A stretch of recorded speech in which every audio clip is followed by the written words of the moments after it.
Hey guys, it's me, Yaya Diamond. What's up, peoples? How you doing? It is a great day, and I'm so very excited to be here. I know I have a lot of energy today. I've been in the office working all day and working towards this interview. Definitely. All right, so I have to say I am very excited to have my next guest on the show. You guys know I love authors, and as a matter of fact, I think I might have to write a book one day about this. This is ridiculously amazing, is it not? To be a part of so many people's lives and to actually be a part of their book and the telling of the book it's just amazing to me. I absolutely love it. And I want to welcome to the show Miss Ellenberg today. And she is here and she's going to be talking about her book. Welcome to the show. Thank you so much for being here. Thank you, Yaya. Thank you for having me. Oh, I'm very excited to be here. Thank you. I'm very excited to have you here. It's just such a wonderful, wonderful thing. And so, okay, so I hear that you want to ask me a question. I want to ask you a question, which is, are you a homeowner? Yes, I am. That's the easy answer. Yes, yes, I am.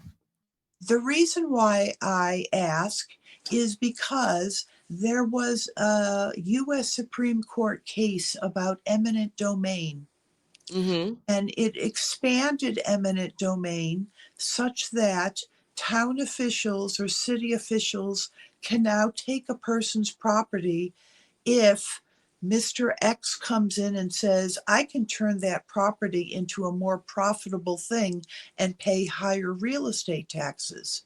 Mm, mm. So then the town fathers would probably be like, okay, let's do this then, okay, and get the additional tax revenue.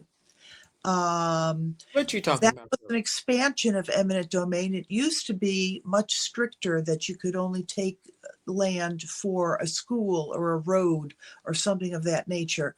An example, one of the judges who decided it uh, has a family home in New Hampshire. And people were saying there, the selectmen in his town, a New England town meeting form, uh, they said, well, why don't we take the judge's house and turn it into a bed and breakfast? A bed and breakfast will generate more money than just a family home. Mm. Of course, they did not take the judge's home, but that's what could happen with this decision. So Well, um, I got involved in citizens groups, a citizens group in my town that was fighting a trash incinerator that they wanted to bring to the town. There would have okay. been many trucks hauling garbage through our town, and then they would be burning it. Well, we did not want a nasty thing like that in our town, and a group of citizens and I uh, successfully diverted the town off onto another road, and so that was good. What? I So, mean, what? so I had a political victory as an outsider lawyer representing a citizens group. That is just okay. First of all, I have to go back because my brain is still wrapped around. They could take my house. They could take your house. Yes, they could. If they had nefarious town officials, nefarious town officials could do that. Mm, mm, But mm. hopefully they wouldn't do that just like in a regular neighborhood or some such Right. thing. But, you know, Yeah. My gosh, that is absolutely crazy. And that congratulations on that because I mean, I understand, but you're in law. You're a lawyer. yes, I am a lawyer. Uh, Retired from the law after a dozen years to raise my children. And then I said, well, I have to do what I love. I'll write about the law. That So is amazing. that's why I wrote this. My second book is called The Killer's Kid, and I'm working on a third book now, but we are discussing the first book now, Eminent Crimes. Yeah, definitely. So imminent crimes is right here, and we do have that QR code. If you see that right there, that QR code, I literally absolutely think that this is just like so wow. I mean, mind blowing. Wow, like you've got to be kidding me. Some of these. these stories and these Some things. of these things which are decided by the court are not good, and people Right. that the court is, infallible and so forth, but sometimes they make silly decisions. Mm. That is that is crazy. That is Yes, absolutely crazy. yes. Wow. So, okay, so your book, right? I mean, why did you write the book in the first place? I mean, and did Well, you have to kind of hold on? Did you have to kind of like change the names, the dates because of confidentiality? I mean, how did you do this? I had a situation where I was writing about the politics of my town. I changed the name of the town. I changed the name of the people. I changed the trajectory of the story, okay, and made it about the possible crime of eminent crimes against a dairy farmer who has 100 acres of land, okay, and they would want to try to take his land and put a gambling casino on it, is what happens in eminent crimes. um, that was a parallel situation to what really happened in my town. Mm, However, there are veiled references to my town in the book. So many people find it very amusing and intriguing. wow. I just I'm blown away by that people can actually do this. So when you went into law and you found out all the things that you found out, like there's some things that are amazingly great and for but when you found this, or did you how did you find this? I mean, how was it that you came across this Well, whole thing? well, about the eminent crimes and the eminent domain issue, well, that Yeah. keeping up with my legal reading, you know, and so that was a an issue that came forward and so forth. And um, I wanted to present a legal scenario which would have fundamental injustice. Mhm. I worked with the citizens group um, out of a sense of trying to represent citizens against an injustice. Okay. Okay. The injustice would have been a large trash incinerator making a few people rich and bringing down the value of everyone else's real estate in the town. Mm. Okay, so that collectively people would lose off of the value of their house while Mhm. a few got rich. Okay, that is not in the best interest of the town. No, it's not. So that was my real fight. Mhm. Okay, but the eminent domain was the, shall we say, the literary vehicle that told the story, if that makes any sense. It does, it does. So tell okay, so like a lot of people would say, well, I mean, it is what it is. That's what they do. But I mean, no, they probably don't even know they can fight this. So Well, they can fight it. tell me about this. And my book is about how the farmer fights it. Oh. Okay, how does he fight it? Mhm. And some of his solutions are political and some of his solutions are legal. He hires an attorney, big surprise. Of course. and and the attorney represents the farm and tries to fight city hall, so to speak. So Mm.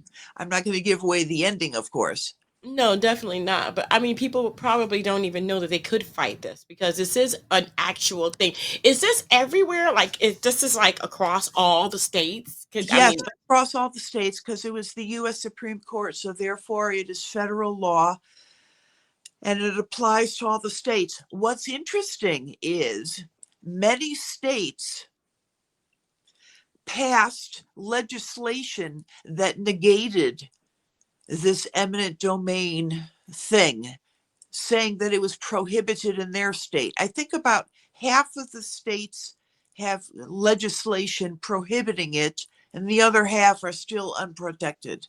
I think. mm, I have mm, not wow. searched who exactly has done the legislation and who has not. Wow and wow. Well, So, we're gonna have to find this out. So in this book, okay, in this book right here. Let me show everybody the book. Okay, so it's Imminent Crimes, a legal thriller. Okay, so tell me about the title and why did you put a legal thriller? well, because I write about how the law, and I say the law can be a weapon for the strong, a shield for the weak. Mm, Okay. mm, And the law has to be used the right way, hmm. not the wrong way. Right. And Mm, wow. So okay, humor me here. Like, okay, so a person like me who doesn't know pretty much the law mhm. can get a lawyer and they know the law. If they know the law and they know how to work it, can win the case. Is that what you're telling me? Well, it depends. It depends on whether you would be in a state that has the protective legislation or not. Hmm. And it would depend upon the politics, um, because you would have to have your governing body, whether it was, let's say, a city council, selectmen, whatever form of government one has on the municipal level, Hmm. those individuals would have to vote to take the land by eminent domain. And Mm. frankly, I think most people would figure that's too drastic a thing to be doing and wouldn't do it because it would be like political suicide, I should think. Wow. So okay, so this is by voting only though. So people can't just like they can't just come up to you and say, "Hey, slap that letter on there and that house is ours." Yeah. Oh, no, no, no, no, no, Okay. no.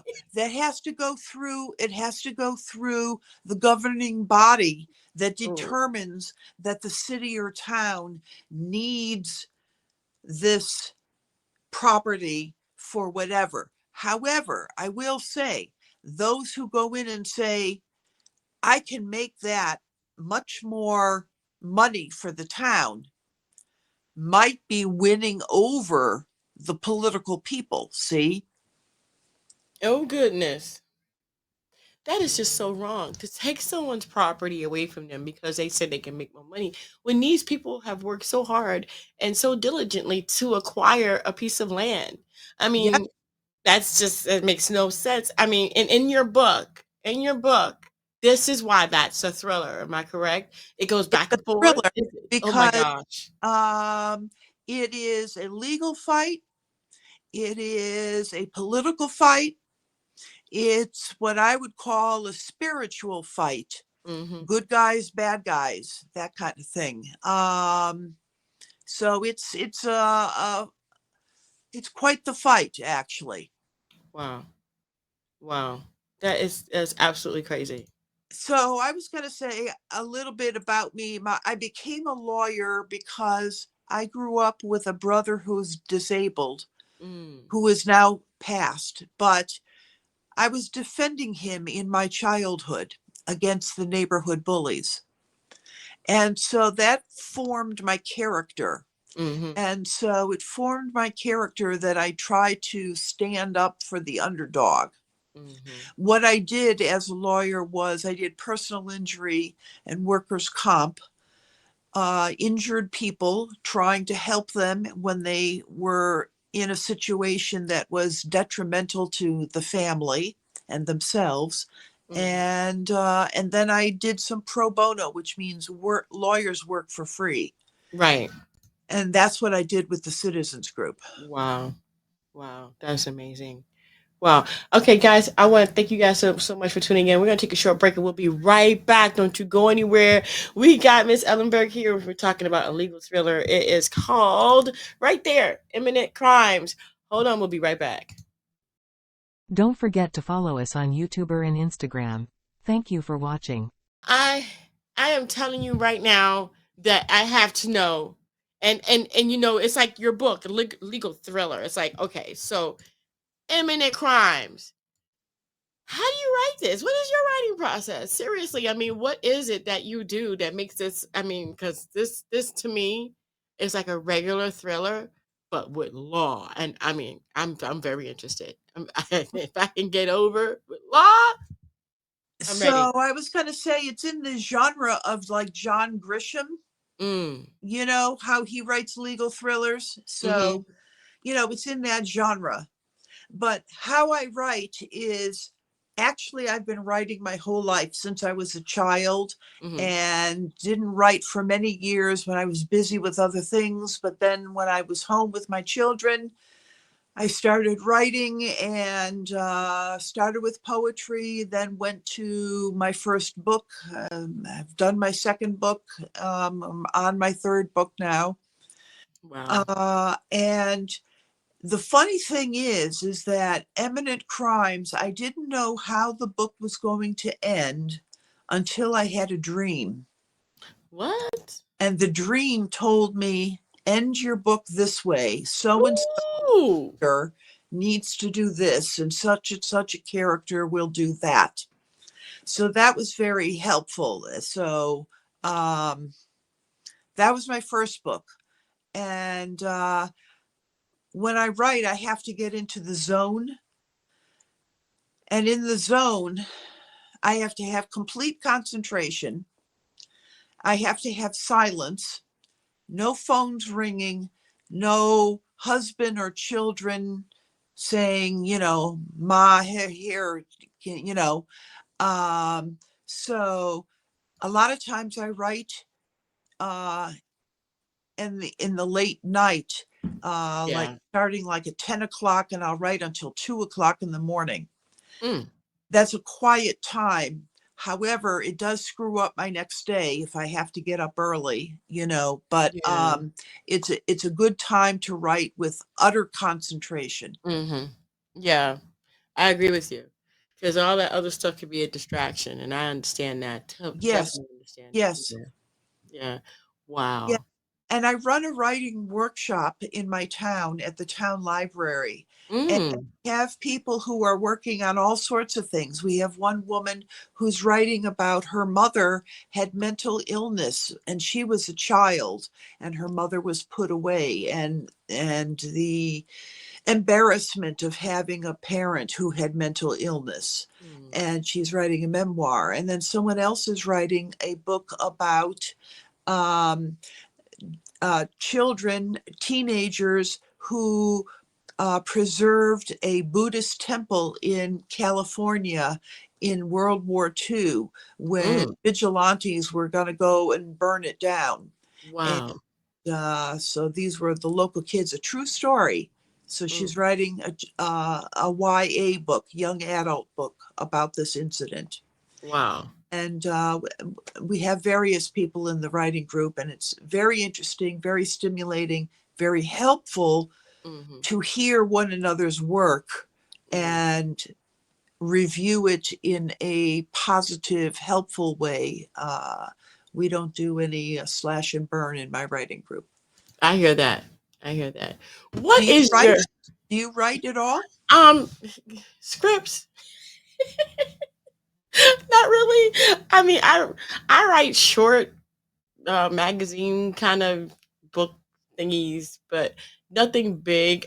Children's books. I love doing children's books. I do children's Uh-huh. books, a lot of them, and I don't advertise them because it's I don't know. I put them out and I'm so busy. I just keep going. Keep. So, what is your advice to writers like me, like people who I haven't written a big book, just small, little, tiny books, but That's what fine. kind of advice? I would say keep all of your pieces of writing.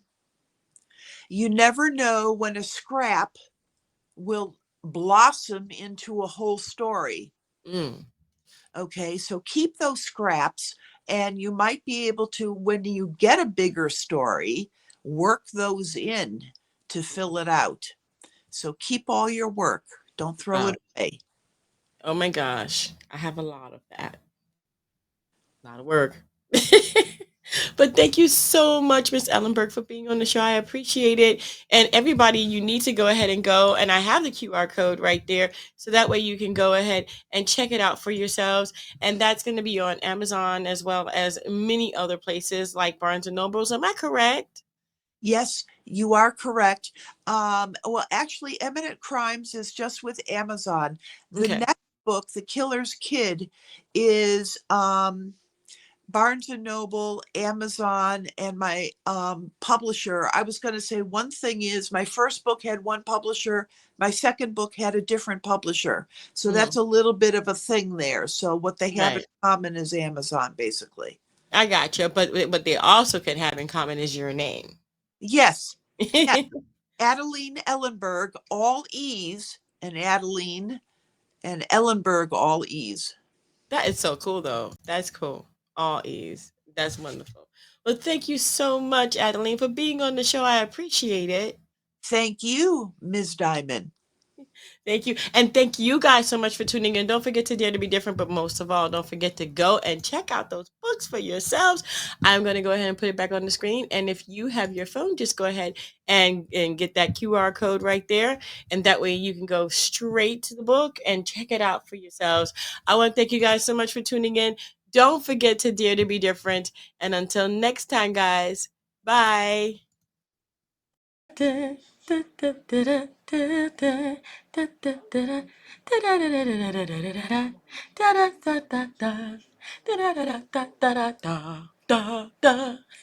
you for watching.